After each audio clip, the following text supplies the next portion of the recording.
Okay, Assalamualaikum and good morning. Today I'm going to teach you all on the major joint of the body. So for today's lecture, I'm going to focus on two joint, the joint of the upper limb and lower limb.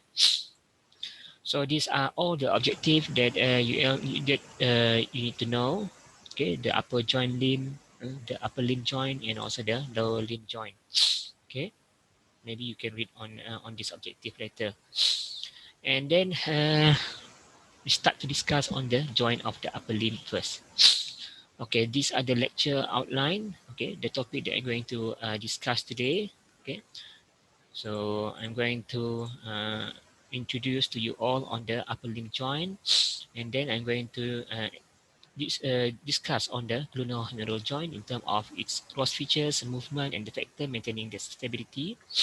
And then I'm also going to discuss on the elbow joint, radioulnar joint, and radiocarpal joint. I'm going to teach you on what are the cross features of this joint and also the movement that involve this joint.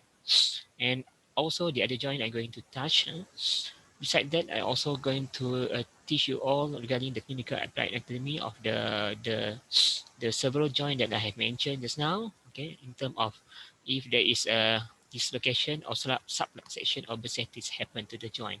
Okay, what are the cross features, the features or the symptom that might patient presented whenever they're having this kind of the condition. Okay. Okay, so for the introduction part, joint of the upper limb. What is joint or articulation? That is the most important questions that you need to answer before we go further to discuss on this topic. So, joint is actually is a point of contact between the bones and cartilage, bone and teeth. Okay. So, what are the joint of the upper limb? Okay, we have the glenohumeral joint or shoulder joint. So this is the glenohumeral joint or shoulder joint. And then number two, we have the elbow joint. So you can see here, this is the elbow joint. And then number three, we have the radioulnar joint. So this is the radioulnar joint. Okay, this number two is the elbow joint, and number three is the radioulnar joint, the joint between the radius and ulnar bone. And then we have the radiocarpal joint between the radius and also the carpal bone. And then number five, we have the joint of the hand. So the joint of the hand is include the intercarpal joint, the carpal metacarpal joint, metacarpal phalangeal joint, intermetacarpal joint, and also the interphalangeal joint. Okay, so these are the joint of the upper limb that we're going to discuss after this. Okay. Okay, now we're going to discuss on how the joint is being classified. Okay, the joint classification, okay, is based on two. Okay, it can be classified in based on two, whether it's classified based on the structural, okay, and then whether it's classified based on its functional. Okay, for the structural, it's based on the presence of the synovial cavity and the types of connective tissue. And for the functionals, it's based on the type and degree of movement. So that is how we classify the joint. Okay, the joint classification. So we divide the classification in. The classification is based on these two components, whether it's based on the structural or whether it's based on the functional. For the structural, okay, synovial joint. Okay, we know that the synovial joint it has a cavity and it is bounded by the articular capsule and ligament. And these are the several type of the structural joint that we have. We have the plane joint, we have the hinge joint, we have the pivot joint, we have the condyloid type of joint, we have the saddle type of joint, we have bell and socket. Okay, for the this is the synovial joint. Okay, these are the type of the synovial joint. Okay, so just to recap back what I have mentioned earlier just now. So synovial joint, it has cavity bounded by the articular capsule and ligament. And these are all the type of the synovial joint that we have. Okay. And then for the fibrous joint, okay, there is no cavity compared to this one, the synovial joint, it has cavity, but the fibrous joint, it does not have a cavity. And it also bounded by the fibrous tissue. Okay, these are the type of the fibrous joint. We have the suture, Okay, we have the syndesmosis, we have kyphosis. So these are the type of the fibrous joint. Okay, so we only have three type of fibrous joint. For the synovial joint, we have six type. Okay, and then we cartilaginous joint. Cartilaginous joint. It does not have a cavity, and it is bounded by the cartilage. So these are the three structural joint that you have to know. And for the cartilaginous joint, we have two types: the symphysis and the synchondrosis. Okay. Okay. So these are the three structural joint that you have to know: the synovial joint, fibrous joint, and the cartilaginous joint. Okay. I hope you remember all the type of the joint that belong to each type of joint that I have mentioned just now. Okay. And based on the functional, so we have three. We have the synarthrosis, which is the immovable joint. Okay, means that you cannot move lah. Amphiarthrosis means that partially movable joint, and then diarthrosis means that freely movable joint. So we have three functional type of the joint: synarthrosis, okay, and then we have the amphiarthrosis, and we have the diarthrosis. Okay. Okay, so what are the general structure of the synovial joint that you have to know? Okay, number A. Okay, if you see here, this is the A, the joint, the synovial cavity. Okay, synovial joint has a cavity that contains fluid. So inside this cavity, we have the synovial fluid. Okay, so it's this cavity is not just an empty space, but it has a fluid, the synovial fluid. And then B, if you see here, this is the B, the blue color line here. It is an articular cartilage. Okay, articular cartilage, the hyaline cartilage or fiber cartilage that line the articulating surface of the joint. So you can see here, it line the articulating surface of the joint. Okay. Okay. So the cartilage, it does not bind to the articulating structure. This is the most important uh, facts that you have to know. Okay, regarding the articular cartilage. Okay, the blue color line here is belong to the articular cartilage, the hyaline cartilage, or fiber cartilage that line the articulating surface of the joint. Okay, C. Here you can see here, this is the C, the green color line here, the synovial membrane. Okay, the synovial membrane, it line the non-articulating surface of the joint. Okay, non-articulating surface of the joint and inner surface of the fibrous capsule. Okay, non-articulating surface of the joint and also the fibrous capsule. So this is the synovial membrane. Okay. And then we have the D here. So you can see here, this is D. Okay, D here, this the fibrous capsule. It bind the the fibrous capsule here. The function is to bind the articulating structure. So you can see here, it attached to the periosteum. Okay, the capsule, the fibrous capsule. So these are the general structure of the synovial joint that you have to know and that you have to remember. And the last one is the ligament. Okay, you can see here, this is the ligament. Okay, the white color structure here. So the function is ligament is to bind the articulating structure. So these are all the important structure of the synovial joint that you have to know and then you have to remember lah. Okay. Okay, now we're going to discuss on the glenohumeral joint or shoulder joint.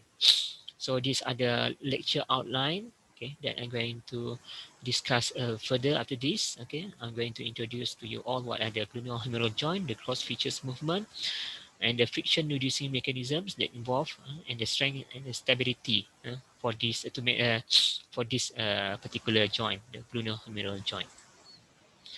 Okay, for the introduction part, I'm going to give a definition on the what are the glenohumeral joint and also its classifications. And the gross features movement, okay, these are the things that I'm going to discuss today. The articular surface, the articular cartilage, non-articular surface, synovial membrane, fibrous capsule, and ligament. So what is the glenohumeral joint? Okay, So glenohumeral joint or the shoulder joint is the articulation between the head of humerus. So if you see here, this is the head of the humerus, okay, and the glenoid cavity. So if you see here, this is the glenoid cavity. This is the head of humerus. This is the glenoid cavity. Glenoid cavity, fossa of the scapula. Okay, so it's articulation between these two structure, head of the humerus and the glenoid cavity. Okay. Okay, you can see here. Okay, okay, this is the head, humeral head. Hmm, Humeral head. It is a round. Okay, you can see here. This is the head of the shoulder, right? The humerus. Okay, you can see here. This is the humeral head. Okay, you can see here the humeral head. Okay, it is round, so you can see it's round, right? Round in shape. Okay, the humeral head. Okay, the humeral head here, the features here, you can see it is 4 times the size of the glenoid cavity. So you can see here the glenoid cavity, the size of the humeral head is a 4 times. Okay, this is the humeral head. It's a 4 times. Okay, uh, and then glenoid cavity. So you can see here the glenoid cavity is a shallow, and it is deepened by the glenoid labrum. Okay, you can see here, this is the glenoid labrum. Okay, it is deepened by this structure. Okay, so this is the humeral head. Okay, it's rounded in shape and 4 times bigger, or 4 times the size of the glenoid cavity here. Okay, and this glenoid cavity is deepened by these this structure, the glenoid labrum. You can see here. Above here we have one, and then down here we have one.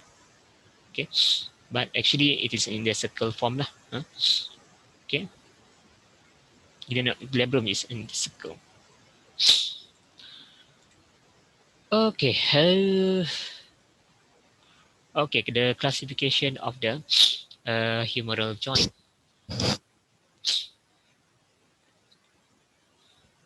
Um, so how we classified the glenohumeral joint? Okay, for the structural classification, it is a synovial type of joint. Okay, and the subtype is a ball and socket. Okay, so you can see here, this is the ball. The head, the head of humerus is considered a ball structure, and the socket here. So you can see here, this is the socket. So the glenoid cavity is considered as a socket lah. Okay, so you can see here, ball-like surface on one ball fit into a cup-like depression. Okay, this is the cup-like depression, a socket. So this is you can consider this is the another bond, this is another bond. Okay. Okay, for the functional classification, okay, it is a diarthrosis. Okay, I hope you still remember the definition of the diarthrosis. Okay, the this type of this shoulder joint is a multi-axial joint. So mean that it involve there are 3 movements that involve here in 3 axes.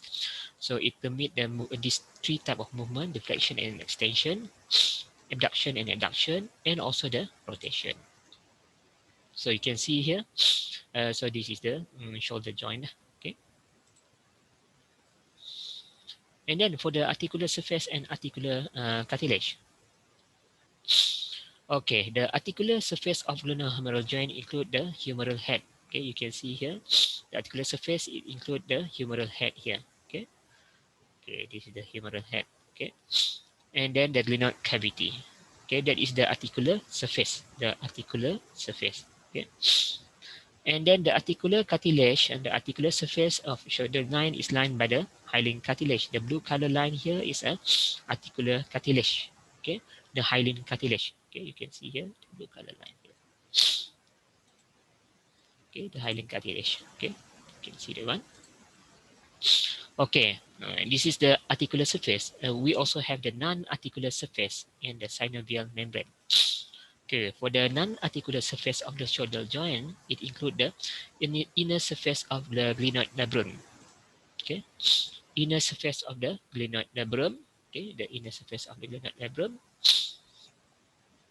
and also the inner surface of the fibrous capsule, the inner surface of the fibrous capsule. That is the non-articular surface of the shoulder joint. You can see the red color line here. This is the considered as the non-articular surface of the shoulder joint. The non-articular surface are lined by the synovial membrane. Okay, you can see here the red color line here. Actually, it represents the synovial membrane. Okay, so FC is a fibrous capsule. Okay,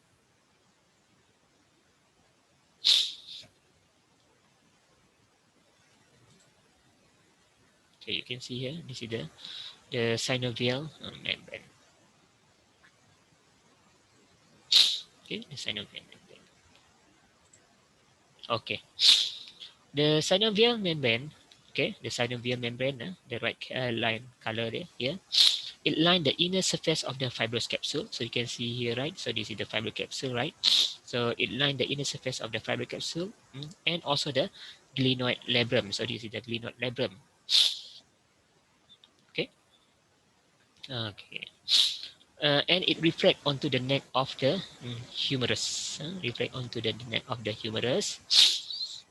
So you can see here it reflect on the neck of the humerus. Okay, form a tubular sheet for the tendon of the long head of the bicep also. Okay, so you can see here it also the red color line here. You can see the extension.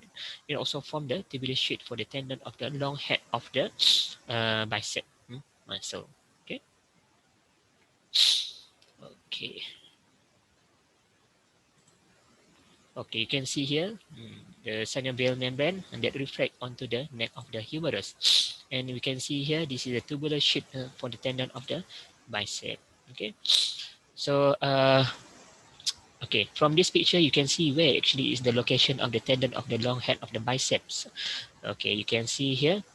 Okay, you can see here, this is the tendon of the long head of the bicep muscle. Okay, so it is covered by the synovial membrane as well. Okay. So that's why the color is reddish in color. You can see the line here. Okay. Okay, for the fibrous capsule, so this is the fibrous capsule. Okay, the fibrous capsule. Okay, this is the lateral view whenever you open up this part, this structure. And the fibrous capsule is attached to the margin of the glenoid cavity. Okay, the margin of it attached to the margin of glenoid cavity here, and then to the anatomical neck of the humerus. So this is the uh, the attachment of the fibrous capsule from here toward here. Okay, and the fibrous capsule it has two aperture lah. Okay, so you can see here number one, the margin of the glenoid cavity. Number two is an anatomical neck of the humerus. Okay, so it is attached there, and it has two aperture. Okay, for the communication between the subscapular fossa and the synovial cavity. So you can see here, this is the two opening that we have. Okay, the two opening. So this is allow the communication between the subscapular fossa and also the synovial cavity. Okay, and also we have a passage for the tendon of the long head of the bicep. So you can see here, this is the passage for this is the long head of the bicep, long head of the bicep muscle. So there will be a passage for the tendon of the long head of the bicep. And so it create a two aperture. Okay, and then superiorly it encloses the proximal attachment for the long head of the bicep muscle. Okay. Okay. So you can see here the fibrous capsule. Okay. So this is the long head of the bicep muscle. So it encloses. So the fibrous capsule here it encloses the proximal attachment of the long head bicep muscle. Okay. Okay. Now we're going to proceed with the ligament of the glenohumeral joint. We are still discussing on the glenohumeral joint here. Okay.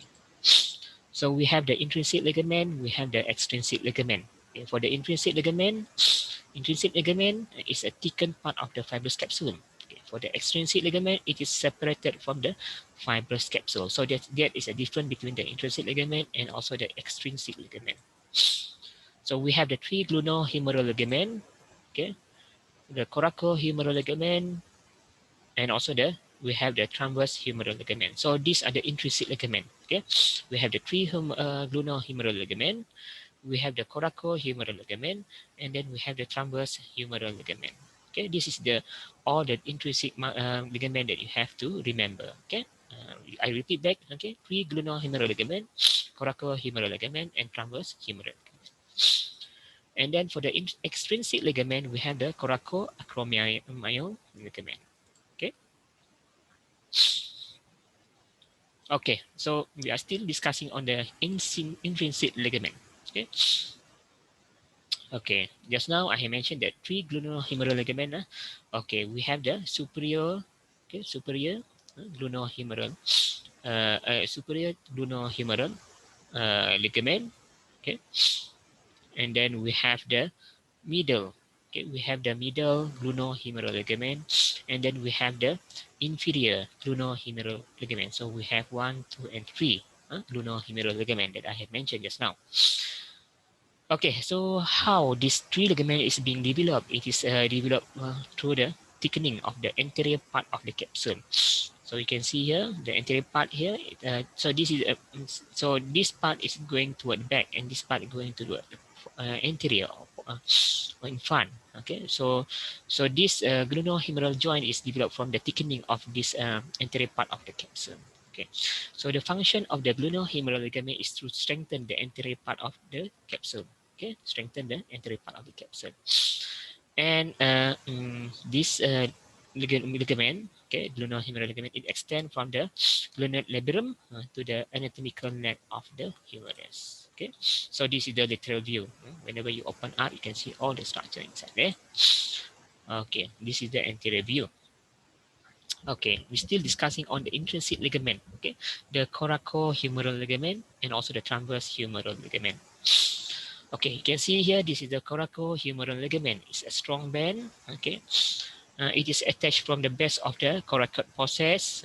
Base of the coracoid process is around here lah, toward the greater tubercle of the humerus. Greater tubercle of humerus from here toward here. And the function of the coracohumeral ligament is to strengthen the capsule superiorly. So that is the function of the coracohumeral ligament. And then we have the transverse humeral ligament. So this is a transverse humeral ligament. The function is to bridging over the intertubercular groove. Okay, bridge the intertubercular groove. Convert the groove into a canal. It bridge the groove from cover the groove lah. Cover the intertubercular groove. Whenever it cover lah, okay, bridging over the intertubercular groove, it convert the groove into a canal. Okay, so if you remove actually there is a groove whenever you remove this ligament, you can see the groove. Okay, so whenever it bridging this groove, it convert the groove into a canal, and it hold the synovial sheath and the tendon of the bicep during the movement. So these are the function of the transverse humeral ligament. Okay. And then we also have the this is a coracohumeral intrinsic ligament. And now we're going to discuss on the extrinsic ligament, coracoacromial ligament. So this is the coracoacromial ligament. Okay.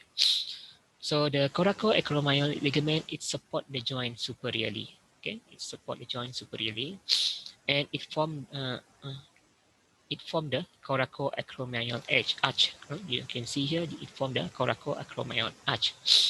Together with the inferior aspect of the acromion, so you can see here, this is the inferior aspect of the acromion, and coracoid process. Okay, this is the coracoid process. Together with this coracoid process and the inferior aspect of the acromion and the coracoacromial ligament, it formed the coracoacromial arch. Okay, this is the coracoacromial arch. So you can see when you can see the line here, the red color line. So this is the coracoacromial arch. So this is the acromion of the scapula, and this is the coracoid process of the scapula.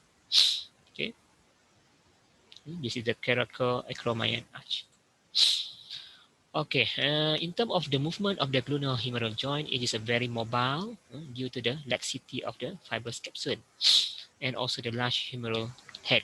So this is the factor that contribute to its characteristic is very mobile. Okay, and the movement that happen here in three axes, whether in the form of deflection and extension, adduction and adduction, medial and lateral rotation, and circumduction.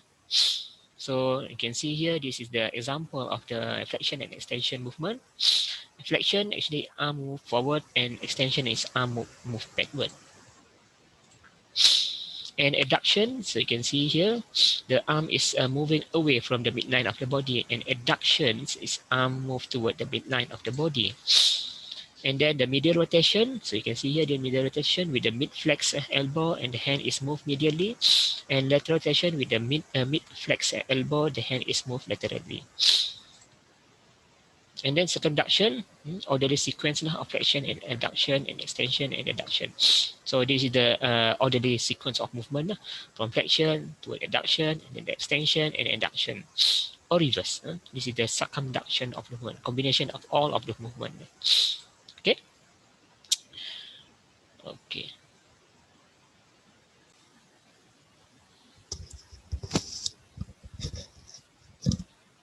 Okay.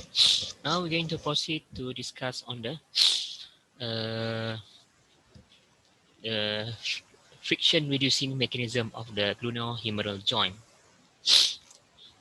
Okay. So the glenohumeral joint is a very mobile. Okay.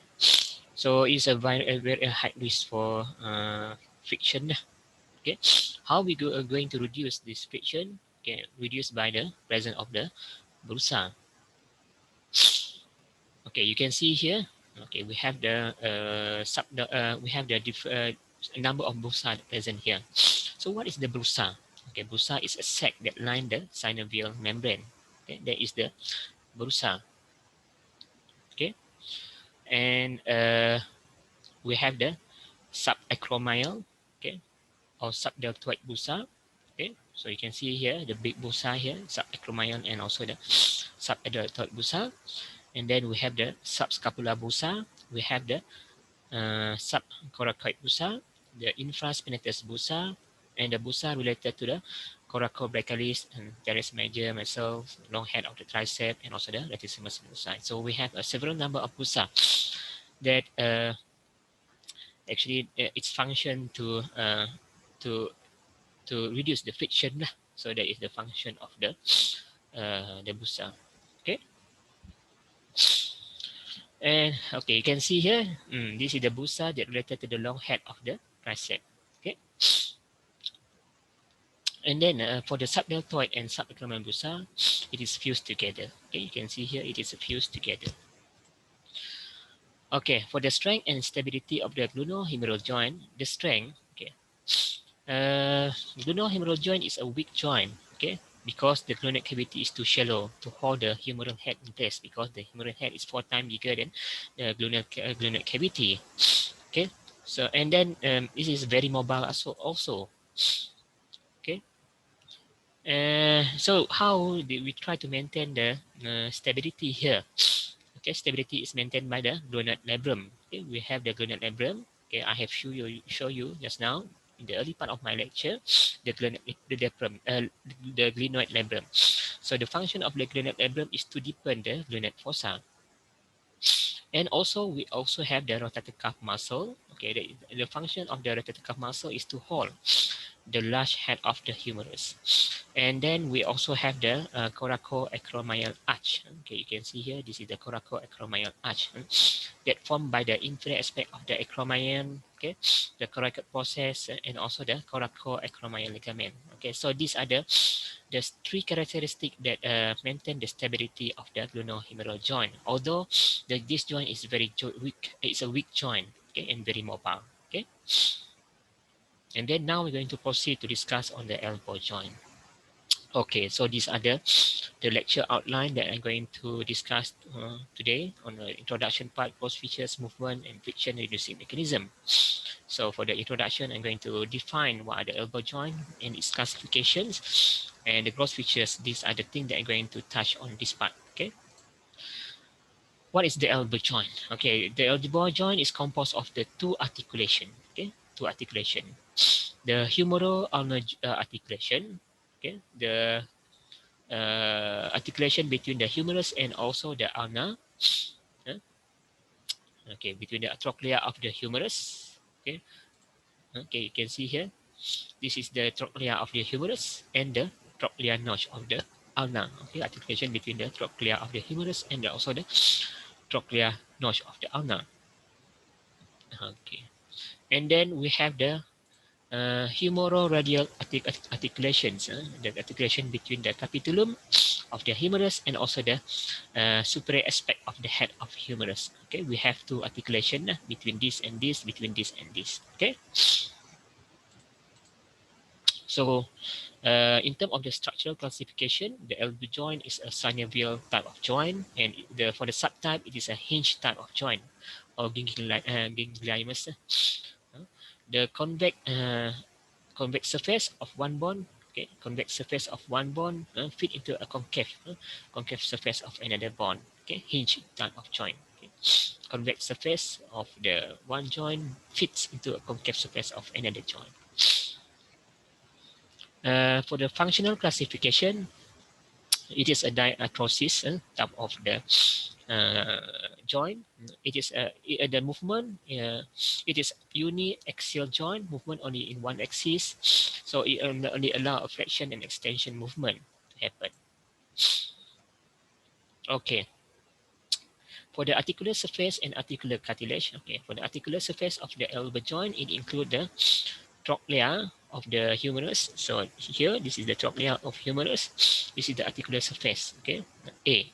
And then we have the trochlea notch of the ulna. Okay, you can see the blue color structure is considered articular surface. The trochlea of the ulna, B. And the C here, the capitulum of the humerus. And D is a superior aspect of the head of the radius. So that is the articular surface of the elbow joint. And the articular cartilage, articular surface aligned by hyaline cartilage, and so this part is lined by the hyaline cartilage. So you can see here the hyaline cartilage. Okay, for the non-articular surface of the elbow joint, it includes the inner surface of the fibrous capsule. Okay, so inner surface of the fibrous capsule. Okay, the non-articular surface. You can see here the inner surface of the fibrous capsule, and also the intracapsular part of the humerus. Okay, there is the non-articular surface of the elbow joint, the inner surface of the fibrous capsule, and also the intracapsular part of the humerus. Okay, so this part, the non-articular surface, they are lined by the synovial membrane. So you can see here, this is the synovial membrane. Okay, one line here. Okay. The synovial membrane is continuous inferiorly, so you can see it's continuous inferiorly with the synovial membrane of the proximal, with the synovial membrane of the proximal radio-ulnar joint. Okay, down here we have the radio-ulnar joint, the joint between the radius and also the ulna. So whenever it joins the synovial membrane of the radio-ulnar joint, it will form the succiform rhesus. So you can see here, this is the succiform rhesus. And then the cubital articulation is equal to the elbow joint and the proximal radio-ulnar joint. Okay, that is the cubital articulation, the elbow joint and the proximal radio-ulnar joint. Okay. Okay, for the fibrous capsule. Okay, fibrous capsule is attached to the proximal radial to the radius, proximal radius fossa. Okay, you can see here. So that is how the fibrous capsule is being attached. Okay, proximal to the fibrous capsule is attached proximal to the fibrous to the radial fossa, proximal to the radius fossa.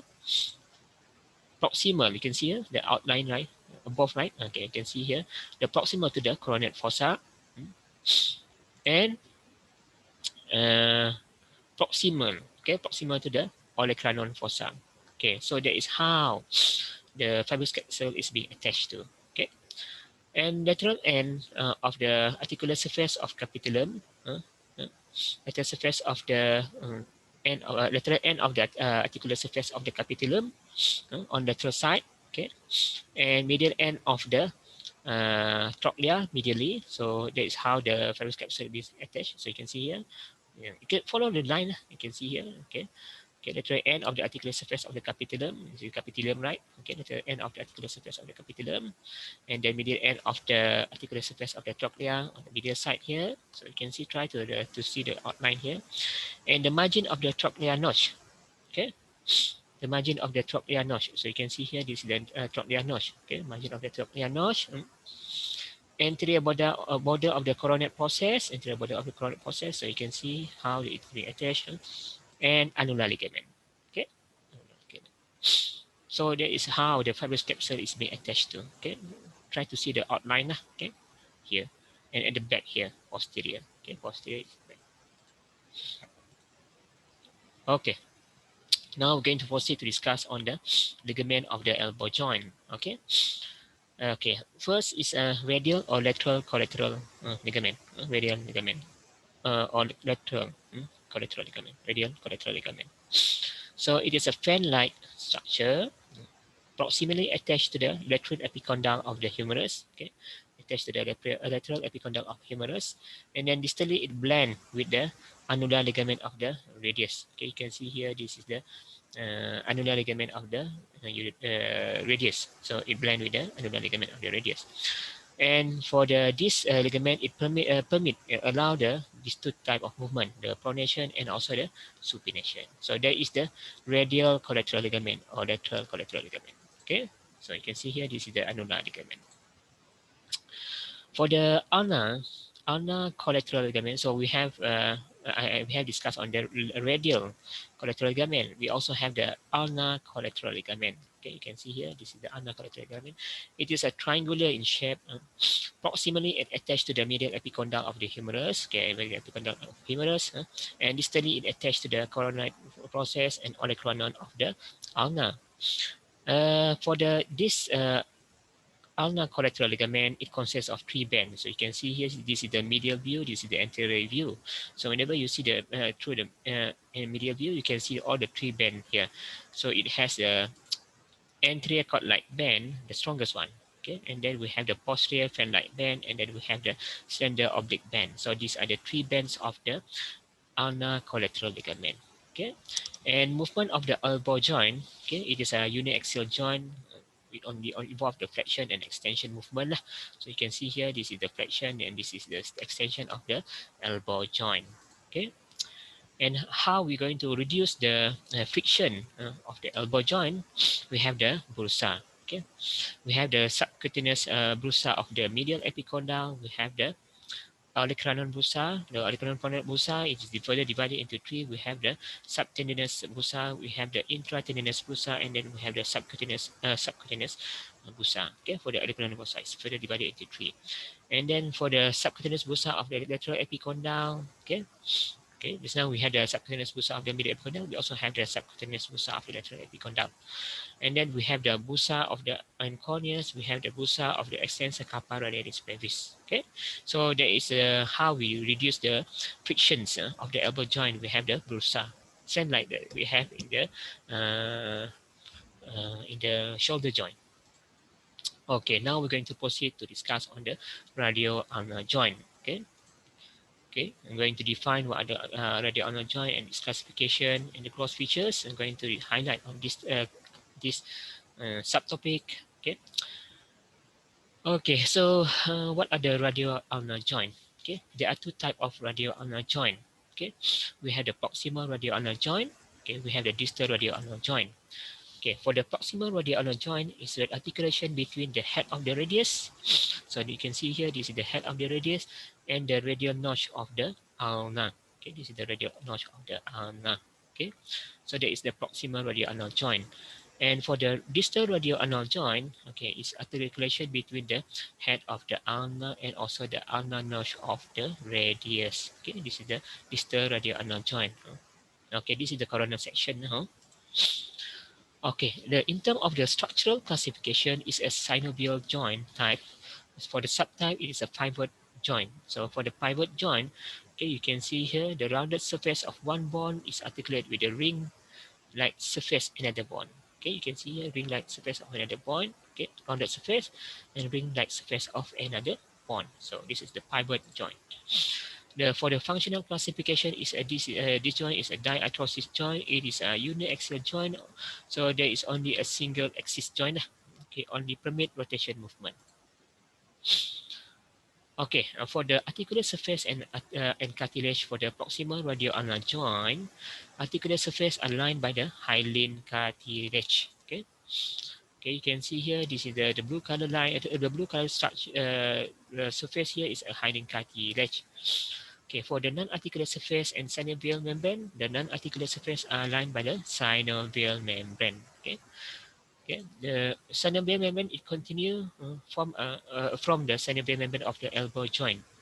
Okay, you can see here this is the synovial membrane of the non-articular surface of or synovial membrane of the proximal radioulnar joint. So it continues with the synovial membrane of the elbow joint. It form the succiform recess down here. Okay, okay for the fibrous capsules. Okay. Uh, for the fibrous capsule, so you can see here the fibrous capsule, right? Okay, it continue with the fibrous capsule of the elbow joint. Okay, okay, that's the same thing I have mentioned earlier just now. The cubital articulation is proximal radioulnar joint and the elbow joint. Both joint are share common joint cavity. Okay, both joint. Okay, the elbow joint and the proximal radioulnar joint it share the common joint cavity. Okay. Okay, you can see here attachment of the fibrous capsule. Okay. Now we're going to proceed to discuss on the ligament. Okay, the ligament. Okay, for the proximal. Uh, okay, for the proximal radioulnar joint. Okay, okay, the annular ligament. So these are the annular ligament that present in the proximal radioulnar joint. Okay, it attached to the radial notch of the ulna from here, radial notch of the ulna. Okay, and it form a ring. It form a ring together with the radial notch. Okay, form a ring together with the radial notch and encircle, encircle the head of the radius. Okay, form a ring together with the radial notch. Okay, encircle the head of the radius. So you can see here, encircle the head of the radius. The deep surface is lined by the synovial membrane. Okay, the deep surface. Okay, if you cut like this, you can see that there is a synovial membrane beneath this annular ligament. The surface is lined by the synovial membrane. And then we have the succiform recess. You can see here, this is succiform recess. Synovial reflection extend distal to the lower margin of the annular ligament. And so the function of this recess is to allow radius to rotate without damaging the synovial membrane. Okay. Okay. For the articular surface and cartilage of the distal radioulnar joint, the articular surface is lined by the hyaline cartilage. Okay, they're also lined by the hyaline cartilage. The articular disc. So if you see here, this is the articular disc. Okay, the articular disc is a fibrocartilaginous triangular ligament. Okay, it's a fibrocartilaginous triangular ligament. The apex on the lateral side of base of the stylet process. Okay, so you can see here the apex here. So it attached to the lateral side of the base of the stylet process. So this is the stylet process. Okay, and the base attached to the medial edge of the ulnar notch. So you can see here, this is the ulnar notch, right? So it attached to the medial edge of the ulnar notch. It separates the cavity of the distal radio so the articular disc here, the function is to separate the cavity of the distal radioulnar joint. So you can see here the cavity of the distal radioulnar joint, from the cavity of the wrist joint. So that is the function of the articular disc. Okay, this is the coronal section. And then for the articular cavity, in coronal section, the joint cavity is L-shaped. Okay. Okay. So you can see here, the cavity here, cavity of the distal radioulnar joint, it is an L shape. Okay. Vertical bar between the radius and ulna. The vertical here is between the radius. This is the radius and this is the ulna. Okay. And then the horizontal bar between the ulna and also the articular disc. Okay.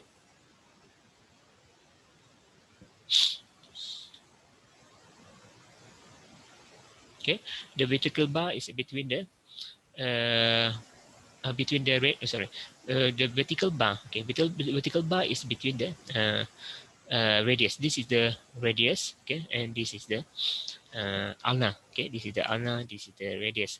Okay, okay. This is the radius. This is the ulna. Okay. So the vertical bar, as you can see here, it's located between the radius. Okay, the ulnar notch of the radius, and this is the ulna. Okay, and the horizontal bar is between the ulna. Okay, this is the ulna. Okay, and this is the articular disc. Okay. Okay. So for the fibrous capsule, okay, it covers the dorsal and palmar aspect of the joint. Fibrous capsule cover the dorsal and palmar aspect of the joint. Okay, it lined by the synovial membrane. Okay, but somehow the fibrous capsule is deficient superiorly. Okay, it's deficient superiorly. The synovial membrane extends superiorly to form the succiform recess. So you can see here, it is deficient superiorly, so it forms the succiform recess. Extend upward and form the succiform recess. Okay, just to recap back what I have mentioned just now. Okay, correct back. This is the radius. This is the, sorry, this is the this is the uh, uh, this is the radius and this is the ulna. Okay, this is the radius and this is the ulna. Okay, so this is the radius and this is the ulna. Okay, just to recap back what I have mentioned earlier, so you will not get confused and then to make a correction also, this is the radius and this is the ulna. Okay, radius, ulna. Okay, so this is the succiform recess that I have mentioned just now. Okay, okay. So for ligament, okay. So we have the anterior or palmar radioulnar ligament. So you can see here, this is the anterior radioulnar ligament, and then at the back here we have the posterior radioulnar ligament. Okay, this is the palmar view, and this is the dorsal view. Okay.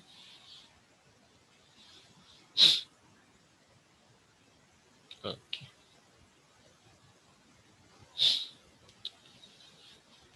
And then in terms of the movement, okay, of the radioulnar joint, okay, so you can see here these are the movement that involved that happen here. The pronation of the forearm or hand turn the palm posteriorly when the forearm is flexed, and supination is of the forearm or hand is turn the palm anteriorly when the forearm is flexed. And so this is the supination, this is the pronation. Okay, okay. Proximal radioulnar joint. Okay, proximal radioulnar joint is involved the head of radius rotate within the ring formed by the annular ligament and the radial notch of the ulna. Okay, just now, okay, I return back to the first only first of my picture. Okay, this is the radial. This is the ulnar notch of the radius. Okay, ulnar notch of the radius. Okay,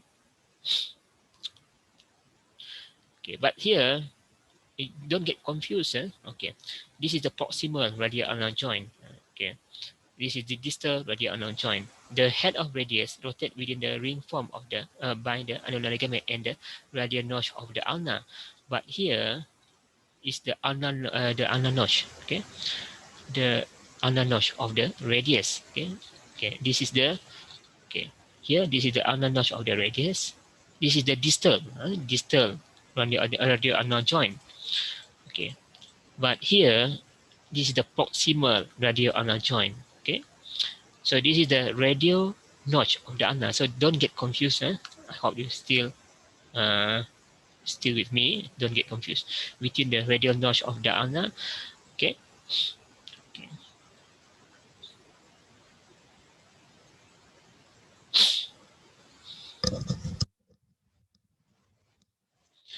Okay, for the distal radioulnar joint, okay, the radius move around the relatively fixed distal end of the ulna. Okay, now we're going to proceed to discuss on the wrist joint, okay, or radiocarpal joint. Okay. Okay, for the introduction part, I'm going to define what are the radiocarpal joint, the gross features. These are the topic I'm going to discuss today. Okay, and then in terms of the movement. Okay. Okay. So you can see here, this is the radius. Okay. This is the radius. Okay, radius. Okay, this is the ulnar notch of the radius. Okay, don't get confused. I hope you still remember. This is the distal radio ulnar joint. Okay. Okay. So what are the radio couple joint? Okay, here we are going to focus on the radio couple joint. Okay. The radio couple joint is articulation between the distal end of the radius. Okay. This is the distal end of the radius, and this is the radial bone radius. This is the ulnar. Okay. Okay, distal end of the radius, and also the articular disc of the distal radio-ulnar joint. This is the articular disc. Okay, this is the articulation that involves distal end of the radius, articular disc of the distal radio-ulnar joint, and the proximal row of the proximal row. This is the proximal row of the couple bond, except the pussiform. Okay, we have the scaphoid here, we have the lunate, we have the tracheotomy. Okay, the articulation is involved these three bond, except for the pisiform lah. Okay, which is not here. Okay, for the radial couple joint, okay, in terms of classification, it is a synovial joint. For the subtype, it is a condylite type of joint or ellipsoidal joint, where the oval shapes projection of one bond fits into the oval shape of the depression of another bond. Okay, functional type is a diarthrosis. It involves two types of movement: biaxial joint, movement in two axes. It permits the adduction and adduction, flexion and extension, and also circumduction. So how the circumduction is occur? It's continuous sequence of flexion, adductions, abduction, extension, and adduction. Okay. Okay, for the articular surface and also the articular cartilage. Okay, articular surface of wrist joint include the inferior surface of the lower end of the radius. Okay. Okay, you can see here, this is the inferior surface of the lower end of the radius, articular disc of the radio-ulnar joint, and then articular disc of the distal radio-ulnar joint, and then proximal surface of the scaphoid, lunate, and also the tracheotomy. Okay, you can see here, number one. Okay, this is the inferior surface of the lower end of the radius. Okay, number two is a articular disc of the distal radio-ulnar joint, and number three is a proximal surface of the scaphoid, lunate, and also the tracheotomy. Okay, and then the articular cartilage, it is covered by the hyaline cartilage. Okay, line the articular surface lah. Okay, and then for the non-articular surface, we have the fibrous capsule at the palmar and dorsal aspect of the joint, the fibrous capsule. And then we have the meniscus here. If you see here, there is a meniscus. Meniscus is a projection of the ulnar collateral ligament. Okay, projection of the ulnar collateral ligament. And then the synovial membrane, it lines the non-articular surface. Okay, the synovial membrane, it lines the non-articular surface. Okay, it formed the pre-styloid recess. Okay, the synovial membrane also it formed the pre-styloid process. Okay, pre-styloid recess. Pre-styloid recess. Okay, recess, not process. Pre-styloid recess. Okay, what is the pre-styloid recess? Pre-styloid recess is a small protrusion of the synovial membrane. So you can see here. Okay, pre-styloid recess. It's a space actually. Okay, you can see here. It's a small protrusion of the synovial membrane between the styloid process of the ulna, and also the meniscus, between the meniscus and the styloid process of the ulna. So you can see here, this is the pre-styloid recess. The fibrous capsule is not shown here. Okay. Okay. For the fibrous capsule, okay, whenever you cut like this, to have like this, okay. Okay, and then you can see these features. Okay. Okay. So the fibrous capsule, it covers the dorsal and palmar aspect of the radio-ulnar joint. This is the dorsum, this is the palmar aspect. Okay, cover the dorsum and also the palmar aspect of the radio-ulnar joint. It is loose and lax, and that's why it allows the movement to happen. Okay, and it is thin at the dorsal aspect. So you can see here, it's thin, right? In the dorsal aspect compared to the here, it's more thicker. And it is continuous with the capsule of the mid-carpal joint. Okay, so you can see here number B here is a fibrous capsule of the mid-carpal joint. So it continues with the capsule of the mid-carpal joint. The inner surface is lined by the synovial membrane. So the inner surface of the capsule here, fibrous capsule, it is lined by the synovial membrane. Okay. On the ligament, okay, on the palmar aspect, okay, we have the palmar radiocarpal ligament, okay, lower end of the radius and its stellar process to the scaphoid, luneate, and capitate. That is the how it being attached, the palmar radiocarpal joint. So it attached to the lower end of the radius, okay, lower end of the radius, right, and it's a standard process lah, okay, and to the scaphoid. So this is scaphoid bond. So you can see that the extension of this ligament, and to the lunate. So you can see here this is lunate, and this is the capitate lah. So you can see here this is the palmar radiocarpal ligament. Okay. Okay.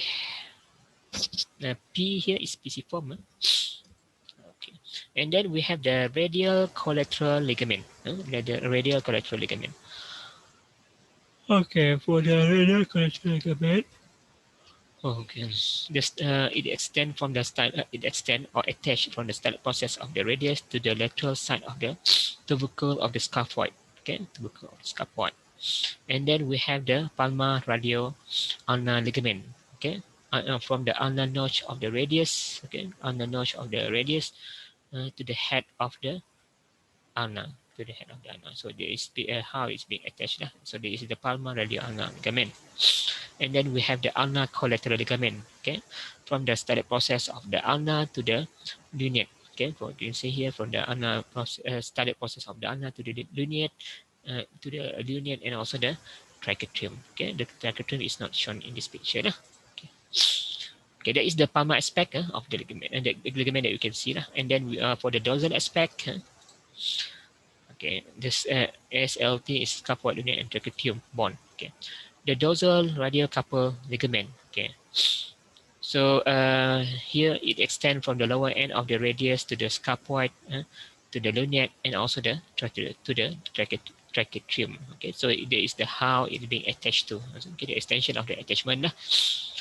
Okay, for in terms of the movement of the radiocarpal joint, is there are several movements involved here: flexion and extension, radial deviation, ulnar deviation, and circumductions. And other joint of the hand, we have the intercarpal joint, we have the carpal metacarpal joint, we have the intermetacarpal joint, we have the metacarpal phalangeal joint, and also the interphalangeal joint. Okay, for the intercarpal joint, okay, intercarpal joint, it is for the structural classification, it is a synovial joint or the plane type of joint, the subtype. The functional classification is diarthrosis. Carpal metacarpal joint for the thumb, synovial type of joint. It is a subtype is a saddle type of joint. Carpal metacarpal joint, okay, other than thumb, okay, it's a synovial type of joint. Subtype is plane type of joint. Intermetacarpal joint is a synovial type of joint, a plane type of joint. Metacarpal phalangeal joint, synovial joint. Condylar type of joint. Interphalangeal joint is a synovial type of joint, hinge joint. Okay, and for the functional classification, all of these joints are diarthrosis. Okay. Okay, joint of the hand. Okay, the articulation. Okay, start to discuss on the intercarpal joint first. Okay, the intercarpal joint is the joint between the carpal bone of the proximal row, between the proximal row here, the bone of the proximal row, carpal bone, and between the pisiform and the palmar surface of the trichotrium. Okay, A, this is the A. Okay, the A. Okay, between the carpal bone of the proximal row. Okay, you can see here between the intercarpal joint. Okay, okay, A here. Okay, I just try to repeat back and try to make a correction. Okay, okay, repeat back. Okay, A, you can see here the between the carpal bone of the proximal row. You can see here this is the intercarpal joint. Okay. Between the carpal bone of the proximal row. So this is the carpal bone of the proximal row. So you can see this is the joint, the intercarpal joint lah. Okay, A. Okay, I try to correct back lah what I have mentioned just now. And then the B. okay, between the pisiform and the palmar surface of the trichotrium. So you can see here, this is the trichotrium and this is the pisiform. So between these two bonds, so you have the intercarpal joint as well. Okay, and then between the proximal and distal carpal bond. Okay, this is the mid carpal joint, huh? Okay, between the proximal row and the distal row of the carpal joint, mid carpal joint. Okay, and then between the carpal bond and the distal, okay, between the carpal bond and the distal row. Okay, okay. Okay. Between the couple bond of the distal row. So you can see here between the bond of the distal row, they have also a joint. Okay, this is the distal row.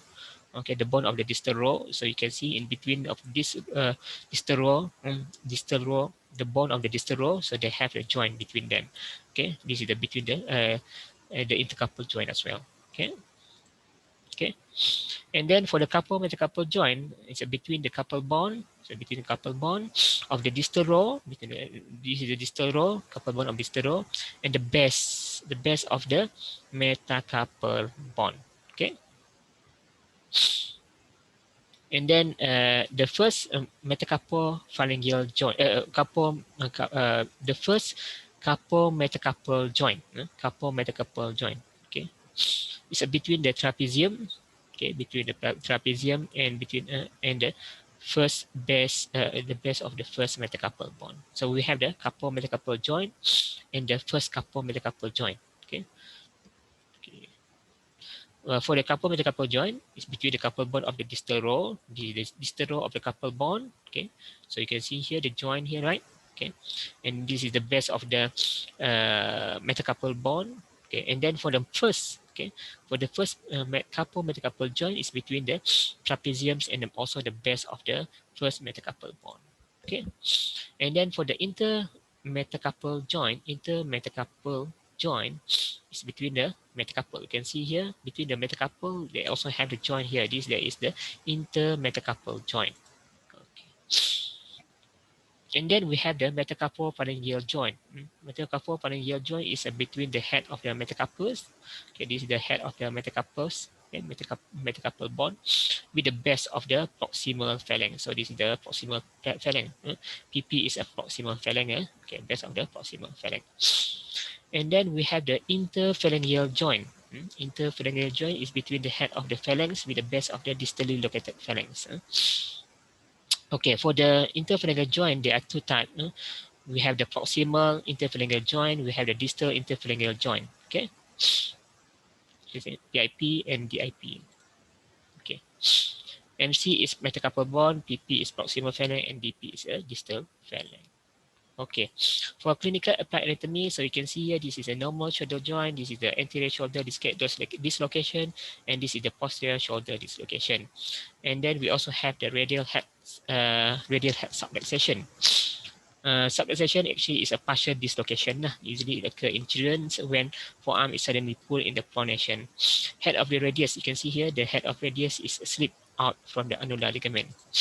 And then we have, in case of the elbow joint, we have the olecranon bursitis, okay, or student elbow. There is effusion into the olecranon bursa. The olecranon bursa is inflamed. You can say it's reddish in color. So how do we going to treat this patient? We try to drain the blood from the bursa.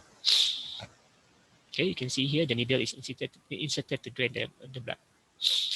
Okay, now we're going to discuss on the lower limb. Okay, now we're going to proceed with the joint of the lower limb. Okay, for the joint of lower limbs, so it includes the hip joints, knee joint, ankle joint, tibial, fibular joint, metatarsal, phalangeal joint between the different tarsal bone, including the subtarsal joint and talocarcaneo-navicular joint and the interphalangeal joint. Okay, we start to discuss on the hip joint first. So for the hip joint, is articulation between the head of the femur. So you can see here, this is the femoral head of the femur, and also the acetibulum. Okay, the type of the hip joint is a multi-axial ball and socket type of synovial joint, and this hip joint is support the body weight in standing position. Okay. Movement, the type of movement that allow at this joint is a flexion and extension. adduction and abduction, rotation and circumduction. So you can see here, this is the extension and flexions, abduction and adductions, medial rotation and lateral rotation. Okay, for the head of the femur, okay, this is the head of the femur. It is a spherical in shapes and covered by the hyaline cartilage. So you can see here, glistening part is a hyaline cartilage. And then we have the rough pit here, the fovea. Okay, we have the fovea here, the pit, where the ligament of the head. You can see here, this is the ligament of the head is being attached to. Articular cartilage is thickest. Articular cartilage is thickest in the center. In the center here is thickest, and tip it become thin outward toward the periphery. And then for the acetibulum, so this is the acetibulum. Okay, it is a cup-shaped cavity formed by the union of the ilium, okay, ischium, and also the pubis. It has a notch its lower part. So you can see here this notch and lower part here, and this notch is known as an acetibular notch. And then we have the transverse acetibular ligament. So you can see here, this is transverse acetibular ligament that crosses the acetibular notch. Okay, this crosses here. Okay, try to imagine. Okay. And then the acetabulum is deepened by the acetibular labrum. So you can see here, okay, this is the acetibular labrum. Okay, acetibular labrum. It is defined by the acetibular labrum. Acetibular labrum is actually a fibrocartilage. It forms a tight fit around the neck of the femur. Okay, so the acetibulum, it consists of the articular part and also the non-articular part, like I have discussed early in my lecture. We have the articular part and the non-articular part. For the articular part, it is horseshoe shaped. So you can see here, this is the articular part. It is horseshoe shaped area that covered by the articular cartilage, and it is known as a lunate surface. Okay, and the cartilage is thickest superiorly. Okay, it is thickest superiorly. And then for the non-articular part, it is known as a acetibular fossa. So this is the acetibular fossa. Okay, non-articular part. Okay.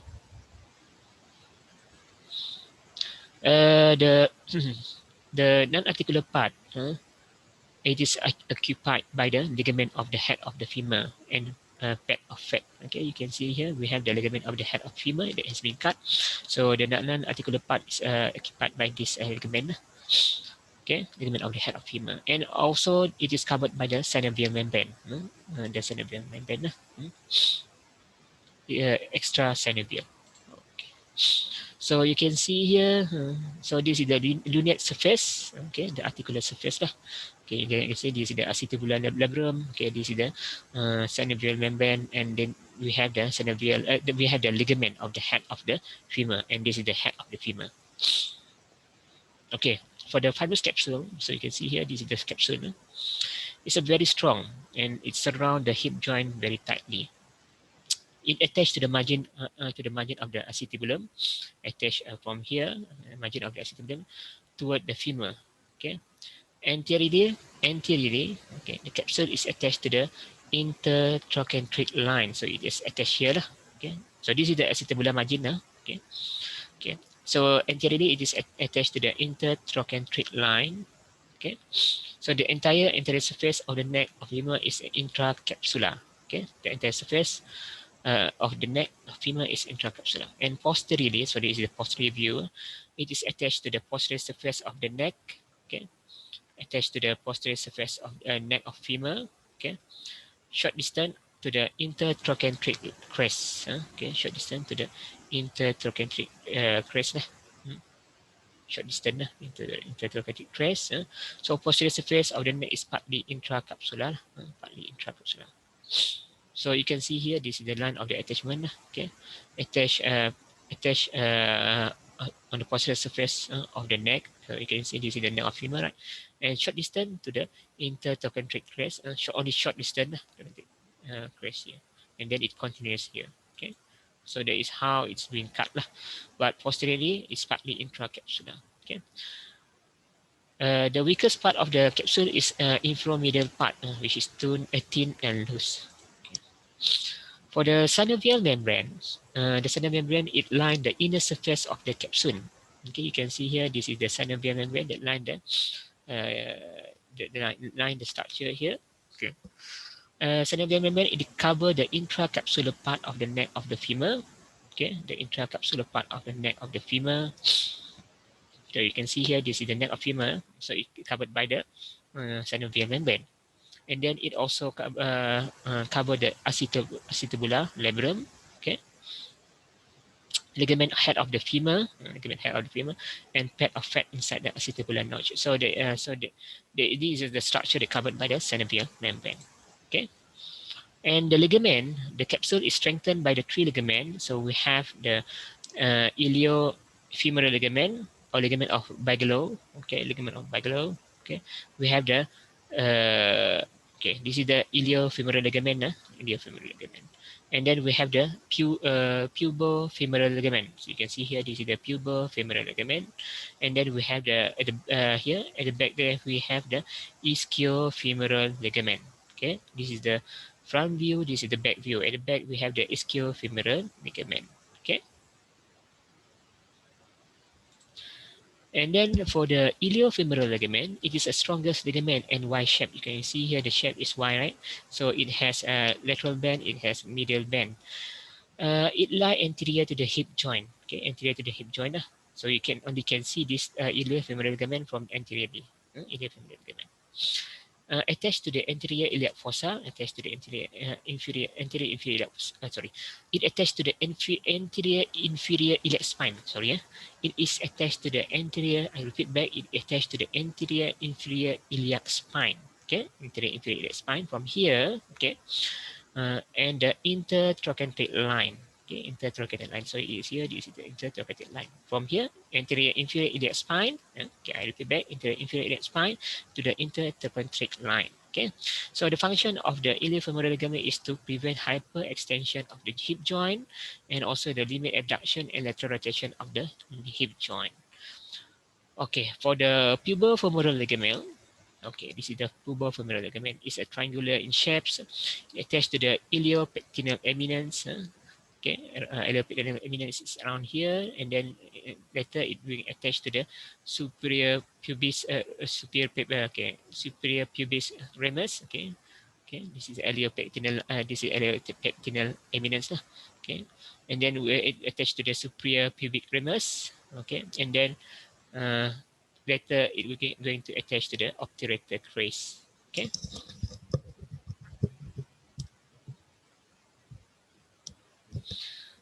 Okay, there is the pubofemoral ligament. Okay, below it will be attached. It will blend it with the capsule and will blend with the capsule here. Okay, and deep surface of the iliofemoral ligament. Okay, it will be blend with the iliofemoral ligament as well.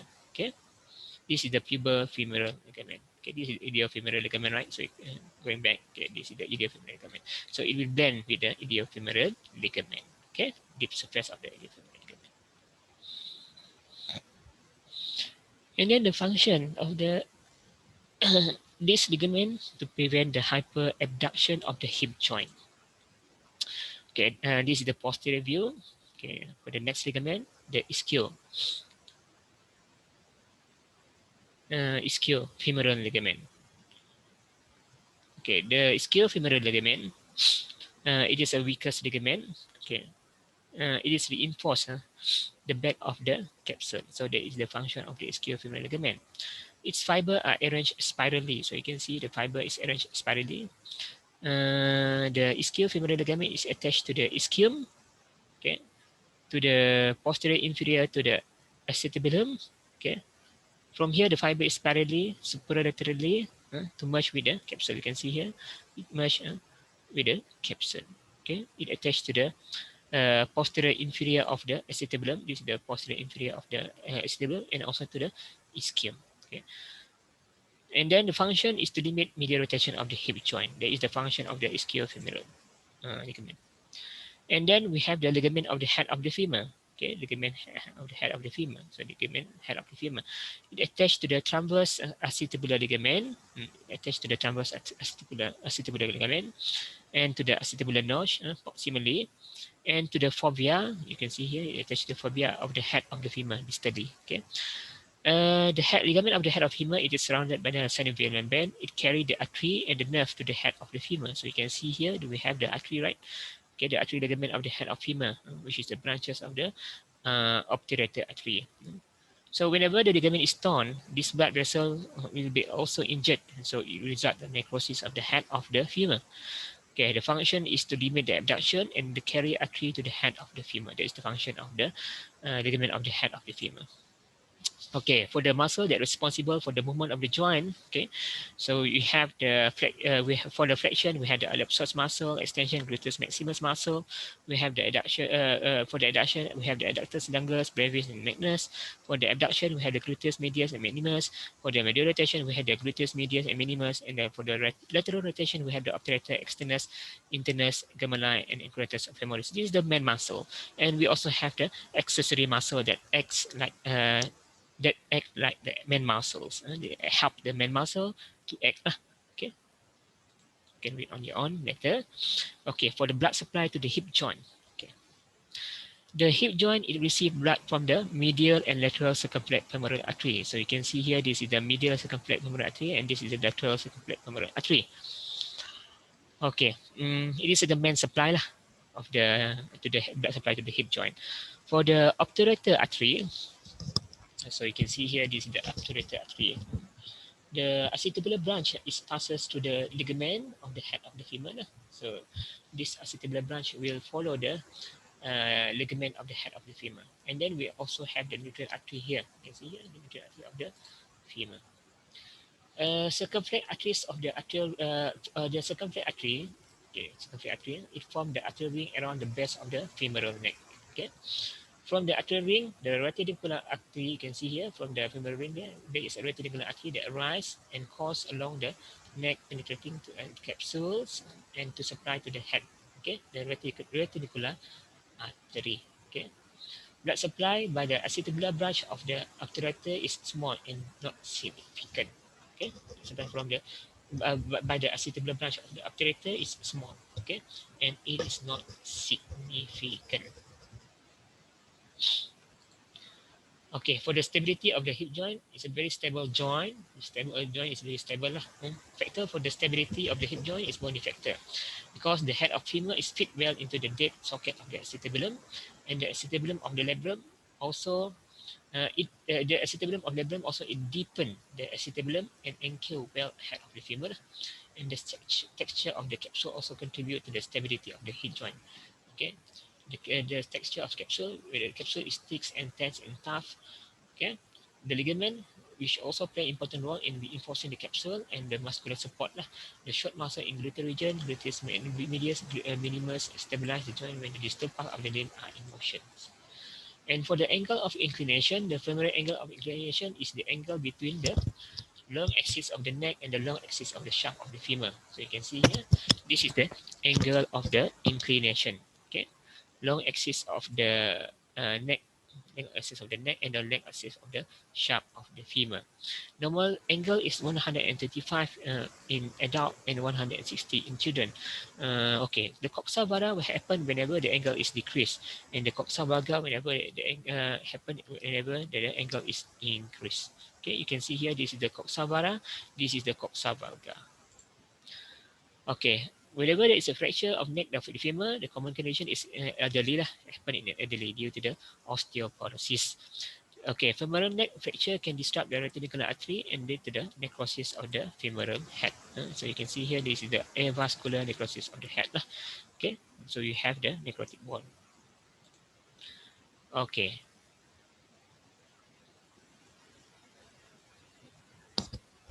Okay, now we're going to proceed to discuss on the knee joint. Okay, for the knee joint, it is the largest and the most complicated synovial joint in the body. Okay, that is the most important fact that you have to remember. The type of the knee joint is a modified hinge joint, and the movement that happen here, it allows flexion and extension movement and small degree of rotations. Knee joint is composed of the articulation between the medial tibial condyle and medial femoral condyle. Okay, and also the lateral tibial condyle and lateral femoral condyle. Okay, so you can see here, this is the tibial condyle. Okay, okay, this is the femoral condyle. Okay, you can see articulation between the femoral condyle and also the tibial condyle. Okay, medial and lateral. Okay, and then the patella also, the patella and also the patella surface of the femur. Okay, we have the patellar surface, patellofemoral groove lah. Okay, patella and also the patellar surface of the femur. So there is the articulation lah, that involved lah, okay, for the knee joint. So these are the structure of the knee joint. Okay, later we're going to discuss further on the structure of the knee joint. No need to worry on this part. Okay, for the femoral articulation surface. Okay, articulous cartilage of the medial and lateral femoral condyle. Okay, articular cartilage of the medial and lateral femoral condyle are continuous anteriorly. So you can see here the lateral condyle.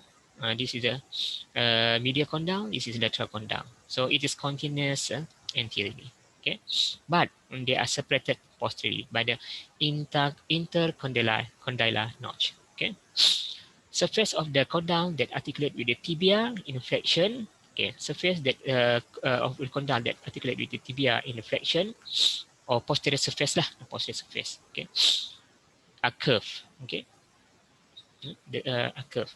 The posterior surface that they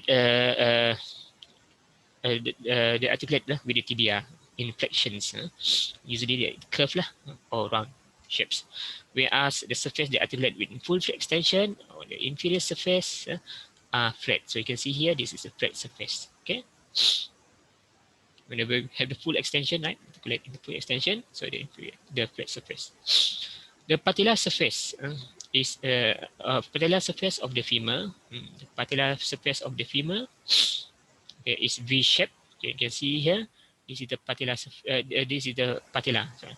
This is the patellar surface. Sorry. This is the patellar surface of the femur. It is a V-shaped groove. So you can see here. This is a groove.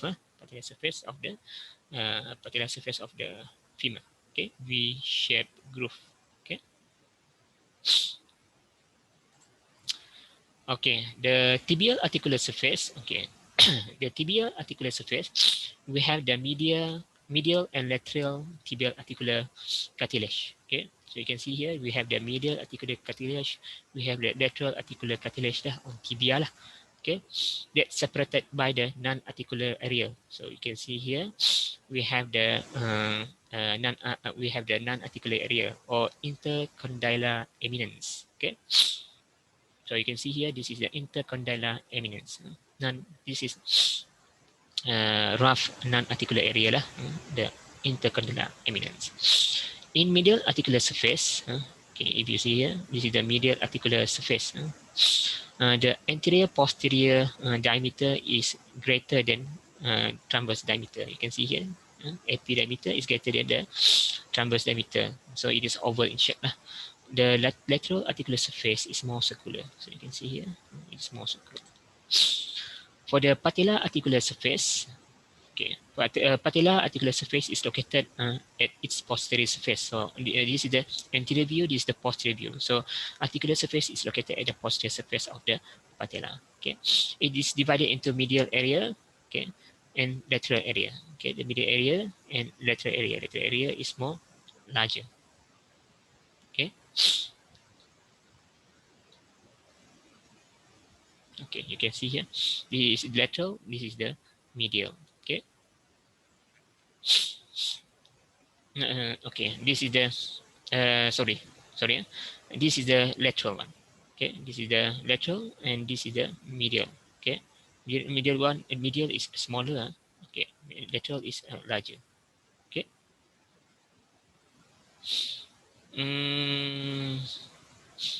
Sorry, I have to return back. Okay, this is more clear. So you can this one is not very clear, right? Okay, this is more clear. Okay, so this is the smaller part. Okay, you can see here, this is the lateral. This is the lateral. Okay, if you see here, lateral is okay. If you see here, this is the lateral. So this is the medial. Sorry, this is the medial. Okay, and this is the lateral. Okay. Okay, whenever you see this kind of structure, right? Okay, so this is the medial. Okay, you can see here. Go back to this is more clear picture compared to the other one. Okay, so this is the, on this side, so you can see here, this is the toward the medial side. This is toward the toward the lateral side. Okay.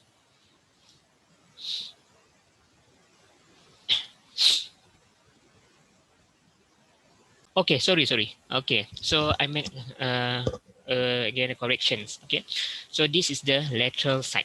Okay, this is the lateral side. This is the medial side. Okay, sorry.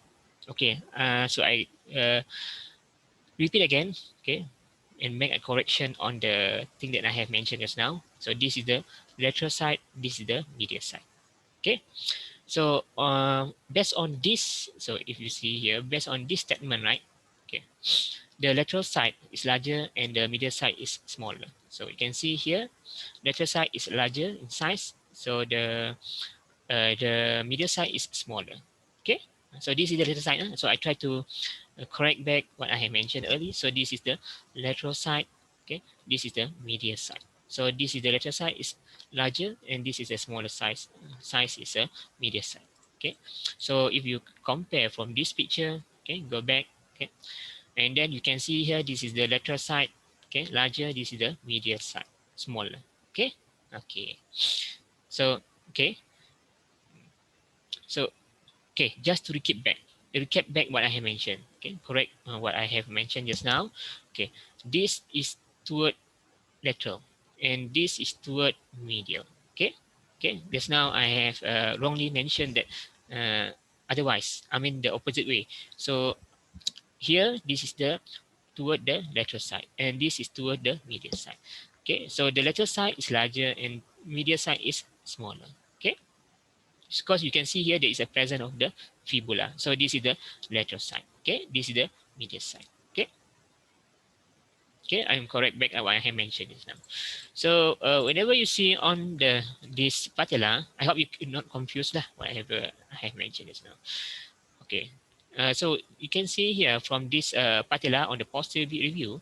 Okay, posterior view. Okay, so you can see here this side is this part is considered the lateral side, this part is considered the medial side. Okay, the lateral side is larger and the medial side is smaller. Okay, this is the posterior view. Okay, I hope you still with me. Okay, okay, the lateral side, the indication is there is a presence of the fibula. Okay, okay, for the capsule of the knee joint. Okay, the capsule includes the articular cavity and intercondylar region. Okay, so you can see here, this is the capsule. So it includes the articular cavity and also the intercondylar region. The capsule is absent anteriorly. Okay, this is an important fact that you have to remember. And because of this absence, it permits the synovial membrane to punch upward beneath the quadriceps tendon, forming the suprapatellar fossa. Okay, due to this deficiency, because due to the capsule is absent anteriorly, so it permits the synovial membrane to punch upward beneath the quadriceps tendon and form the suprapatellar fossa. And then on each side of patella, the capsule is strengthened by the expansions from the tendon of the vastus lateralis and medialis. So you can see here, so this is the vastus lateralis, so this is the vastus medialis. So the tendon is extended here, and then this tendon is strengthened the capsule. Okay, the tendon here expand and strengthen the capsule here. Okay. And posteriorly, so this is the posterior view. Posteriorly, the capsule is strengthened by the expansions of the tendon of the semi-membranous muscle called the oblique popliteal ligament. So this is the oblique popliteal ligament. Okay. And there is opening in the capsule behind the lateral tibial condyle that permit the tendon of the popliteus to emerge. Okay. Okay, for the synovial membrane, okay, it lines the inner aspect of the capsule. Okay, you can see here, this is the synovial membrane. Okay, it lines the inner aspect of the capsule. So you can see here, this is the capsule. Okay, it attached to the margin of the articular surface and to the outer margin of the menisci. Okay, okay, it attached to the outer margin of the menisci. Okay, uh, sorry, I will show you the menisci. Sorry, so you can see here. It attached to the, okay, you can see here, okay, see here, it attached to the outer margin of the menisci. So you can see the outer margin of the menisci. This is the meniscus, the meniscus. Okay, it attached to the outer margin of the meniscus. So this is the meniscus. Okay, you can see here, this is the outer margin of the meniscus. And then and attached to the articular surface. Okay, you can see here, it attached to the articular surface. Okay, okay. Just to recap back what I have mentioned just now. Okay, so the synovial membrane, it attached to the to the margin of the meniscus. So this is the meniscus. Actually, this is the superior view. This is the inferior view. This is the part that you can see inferiorly. Okay, the inferior part of the femur.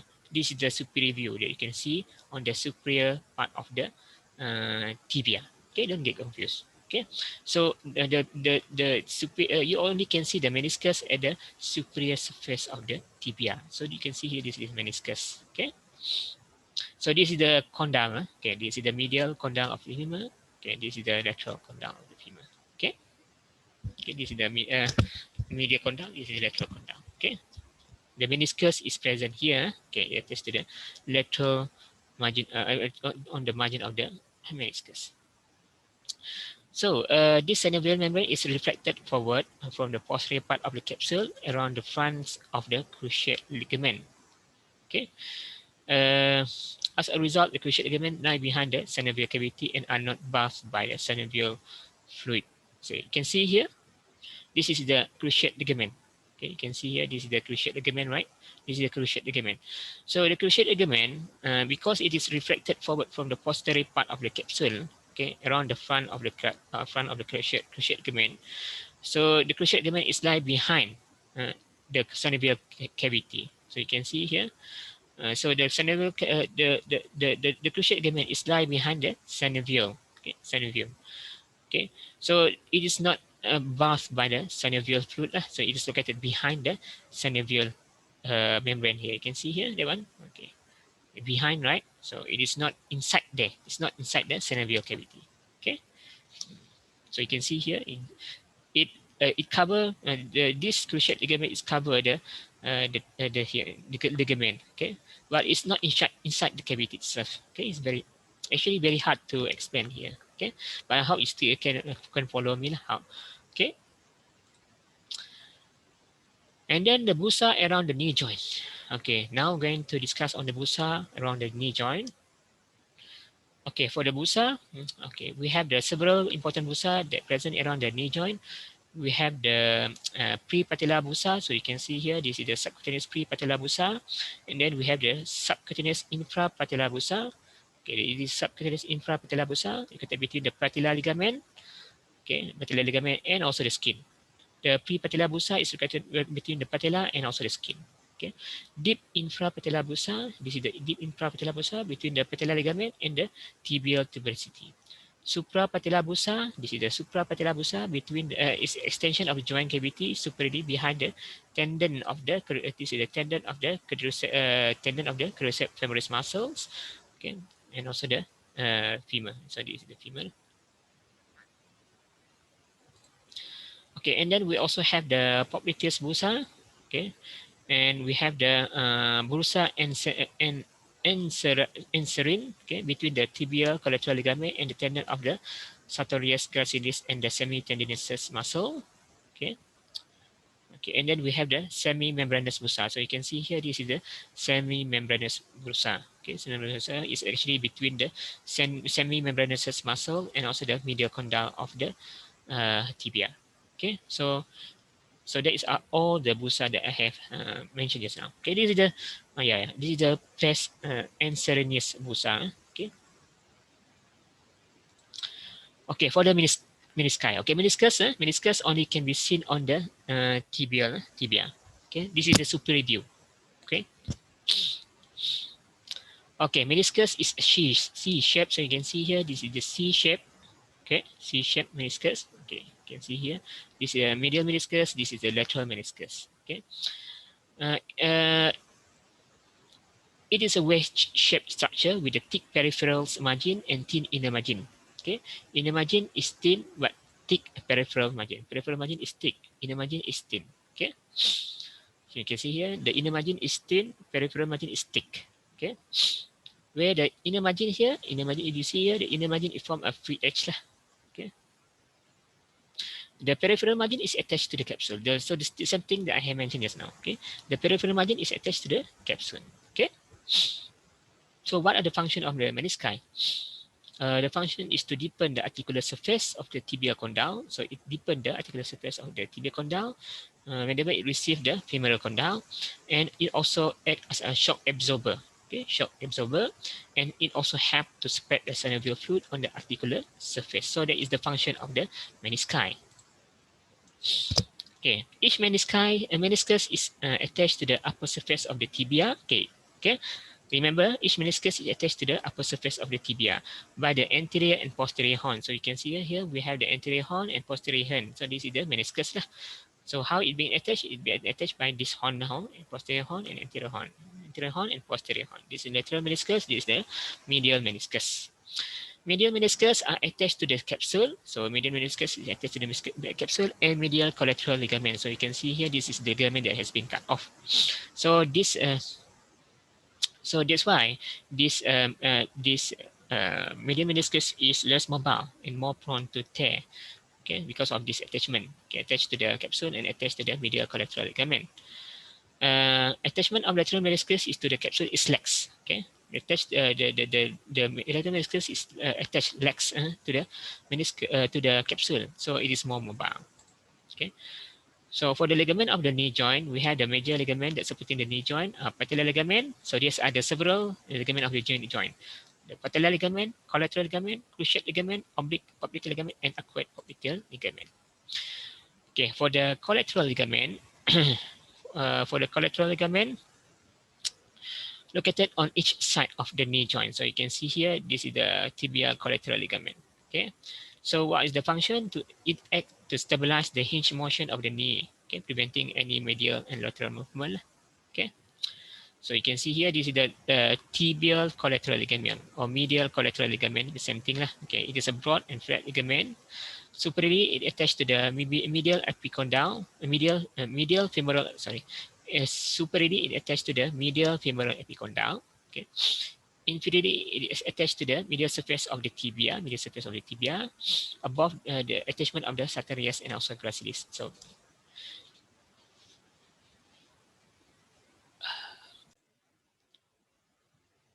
okay.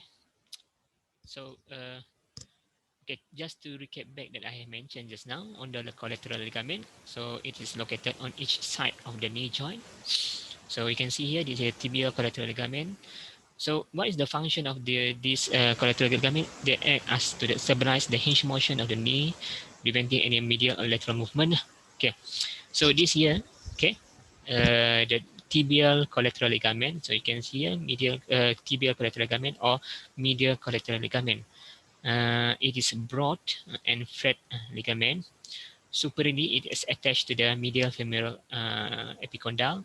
Inferiorly, it attached to the medial surface of the tibia above the attachment of the sartorius and gracilis. Mean that down here we have the gracilis, we have the sartorius. You can see here this is the tendon of the muscle, and the tibial collateral ligament it fused with the medial lemniscus. So you can see here, this is the medial lemniscus. It fused with the medial lemniscus. Okay, medial meniscus. Sorry, medial meniscus. Okay, medial meniscus.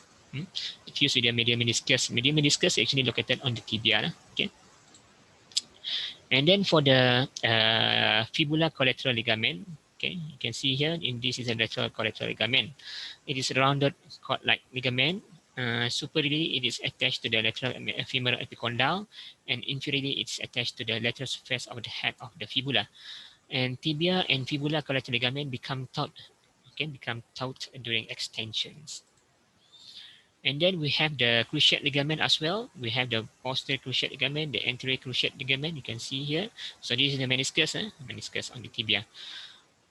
And this is the lateral collateral ligament. This is the medial collateral ligament. Okay. So for the cruciate ligament, it is a strong ligament that connecting the tibia and femur. Okay, so you're connecting the tibia and also you're connecting the femur above here and the tibia down here. This is the tibia, this is the femur. Okay, so it the cruciate ligament it connect the tibia down here and the femur above here. Okay. Uh, it is located within the capsule, but outside the synovial membrane. Within the capsule, but outside the synovial membrane. Okay. For the anterior cruciate ligament, ACL, inferiorly, it attached to the anterior part of the intercondylar area. Okay, you can see here, attached here, the anterior part of the intercondylar area of the tibia between the anterior horn of the medial and lateral menisci. Okay, and then it extends upward and laterally to attach at the lateral wall of the intercondylar fossa of the femur. Okay, function is to prevent anterior displacement of the tibia relative to the femur. So that is the function of the anterior cruciate ligament. Okay, and the anterior cruciate ligament here, the key stabilizer of the knee joint is the key stabilizer of the knee joint. It tightens maximally during the extensions movement. Okay. And for the posterior cruciate ligament, okay, inferiorly, it attached to the posterior part of the intercondylar area of the tibia, okay, and behind the posterior horn of the meniscus. Okay, you can see here, this is the posterior cruciate ligament. Okay, it extends upward, okay, extend upward and medially to the anterior cruciate ligament. Okay, attached superiorly to the middle wall of the intercondylar fossa of the femur, and the function is to prevent the posterior displacement of the tibia relatively to the femur. And posterior cruciate ligament is key stabilizer in weight-bearing flex knee. So, okay, it stabilizes the knee inflection, but for the anterior cruciate ligament, it stabilizes the knee joint during the extension movement. Okay. Okay, the muscle responsible for the movement of the knee joint, you can see here the flexion, hamstring muscle, which is we have three, semitendinosus, semimembranosus, and also the bicep femoris. And then extension, quadriceps femoris, medial rotation, we have the semitendinosus and semimembranosus, and lateral rotation, we have the bicep femoris and popliteus muscle. And the accessory muscle, it helps the main muscle, primary muscle in each of the movement here.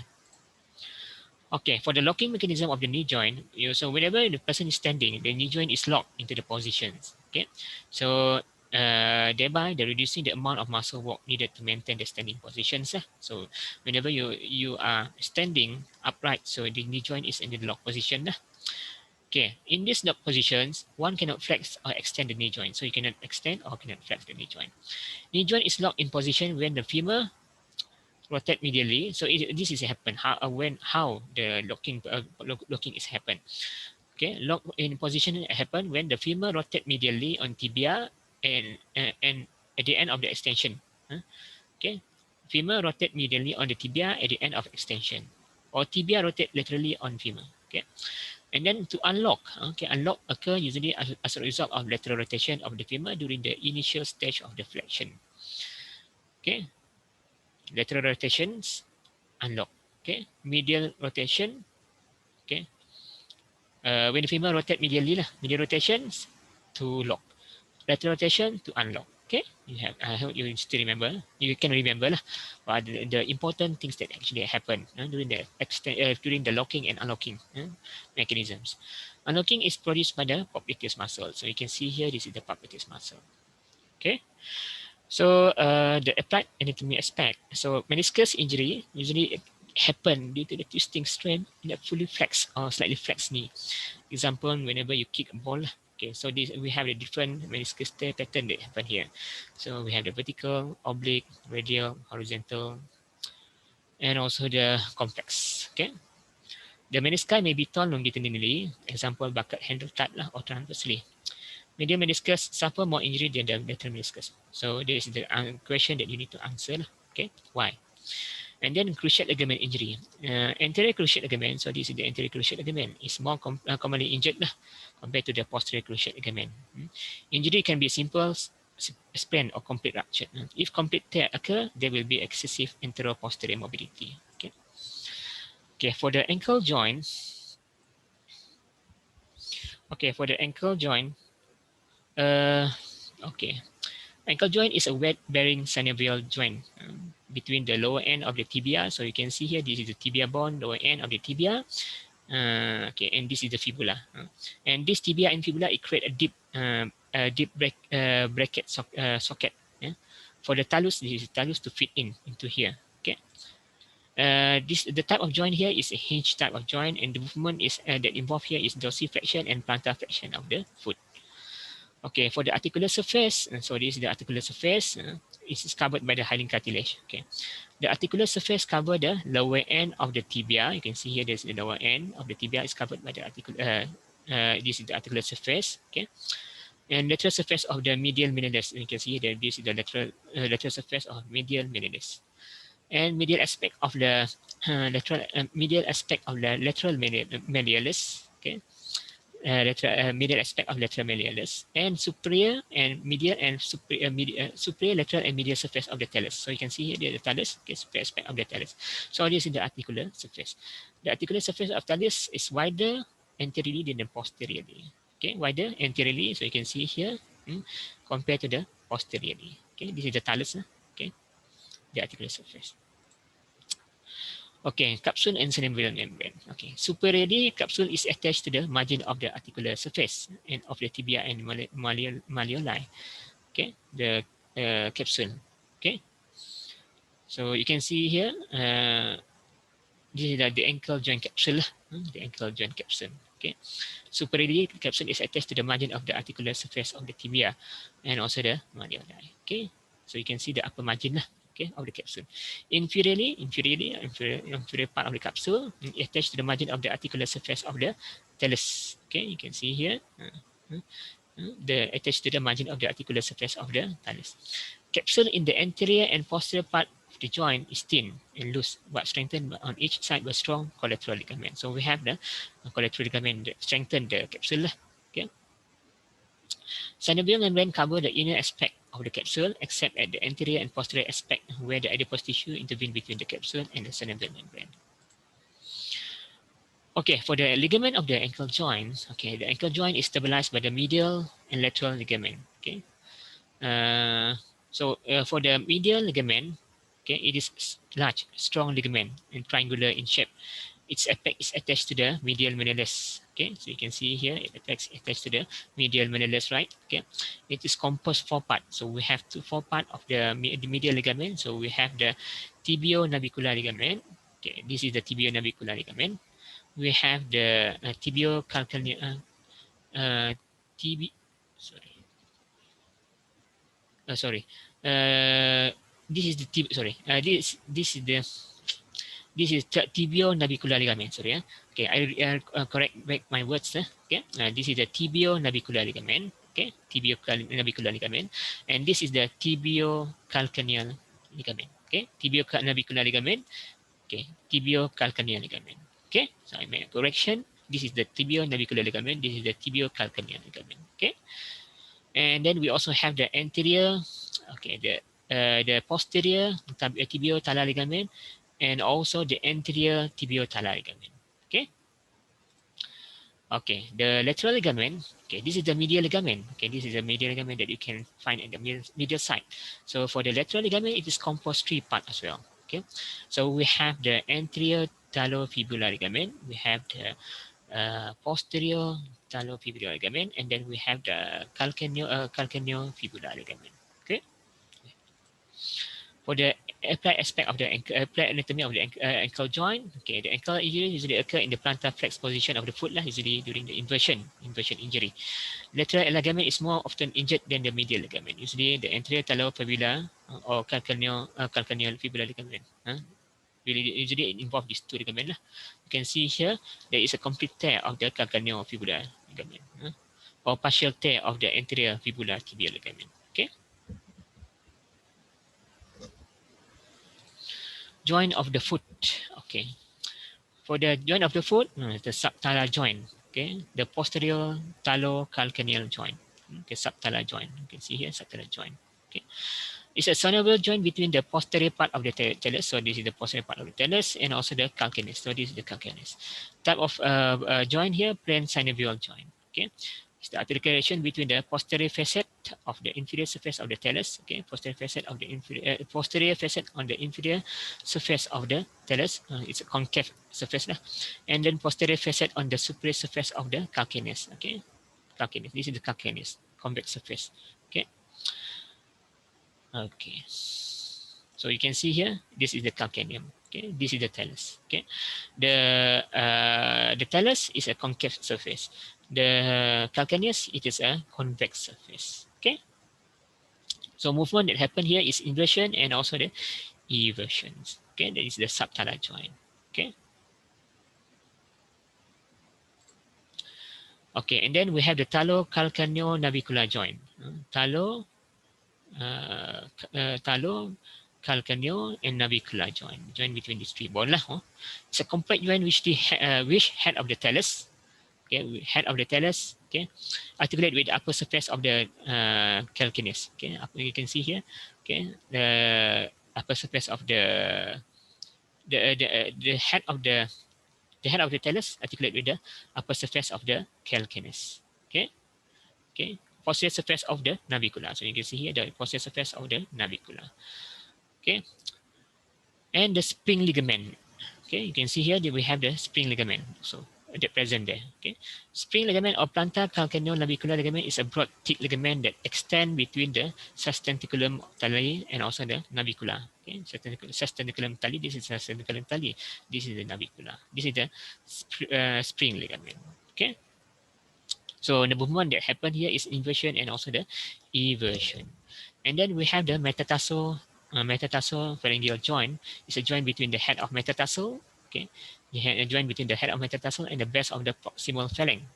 Okay, so the head of the metatarsal and the base of the proximal phalanx. This is the metatarsophalangeal joint. The type of joint here is ellipsoid synovial joint, and the movement that happened here allow flexion and extension and limited adduction, rotation, and circumductions. So thank you. I hope you all enjoy with my explanation throughout this lecture. Okay, thank you.